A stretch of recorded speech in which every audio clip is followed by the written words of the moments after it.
আজকে আমি সকাল সকাল উঠে গেছি, আর উঠে সব কাজকর্ম হয়ে গেছে। তো আমি মেয়েকে দেখতে আসলাম যে সে ঘুম থেকে উঠে গেছে নাকি। দেখছি এসে যে সে ঘুমিয়ে আছে। তো সে ঘুমিয়ে থাক, আমি একটু বাইরে যাই।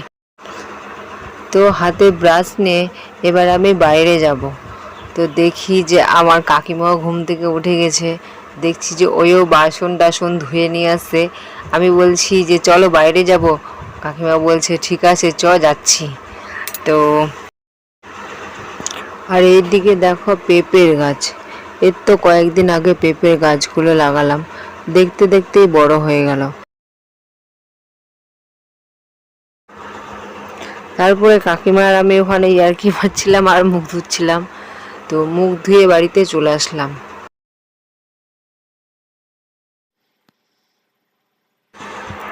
মুখ ধুয়ে এসে দেখি যে আমার মেয়ে উঠে দাঁড়িয়ে আছে।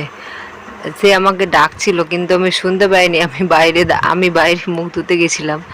দেখছি আমাকে দাঁড়িয়ে দাঁড়িয়ে ডাকছে।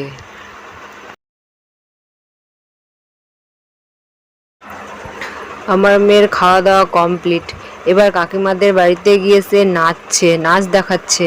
কাকিমা মোবাইলে গান চালিয়ে দিয়েছে আর আমার মেয়ে নাচছে।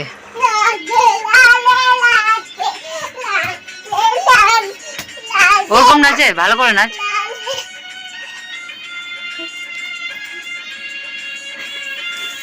ভালো করে নাচ।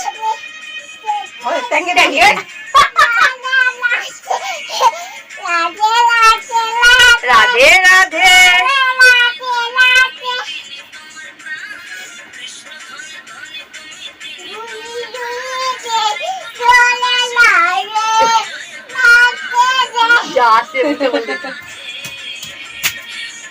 কোমর হাত দাও, কোমর হাত দাও, কোমরে কোমরে। এই বুঝ দেখ, এই দেখ।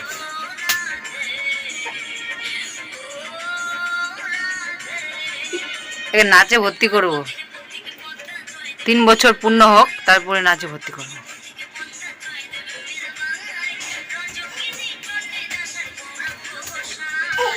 এই নাচের প্রতি কিন্তু এনার্জি দারুণ আছে ওর।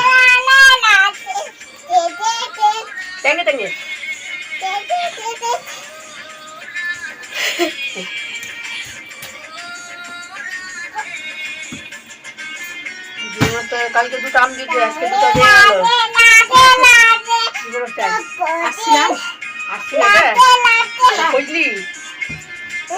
দিয়েছে। আজকে দুটো তোমার দাদা কিনে এসছে।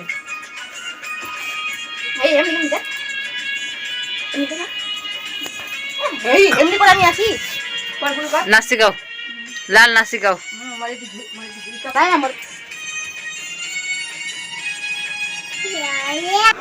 দেখছি যে আমার মেয়ে কাকিমাদের বাড়িতে খেলছে, আমি রান্নাঘরে আসলাম, কারণ রান্না বান্না তো করতে হবে, তাই না? রান্নার টাইম তো হয়ে গেছে, রান্না বান্না করতে হবে। তো প্রথমে আগে মাছ রান্না করিনি, তারপর নিরামিষ রান্না করবো। আর দেখছি যে কিছু সবজি কাটা আছে, আরও কিছু সবজি কাটতে হবে। তো তাড়াতাড়ি করে রান্না বান্নাটা করে নিই।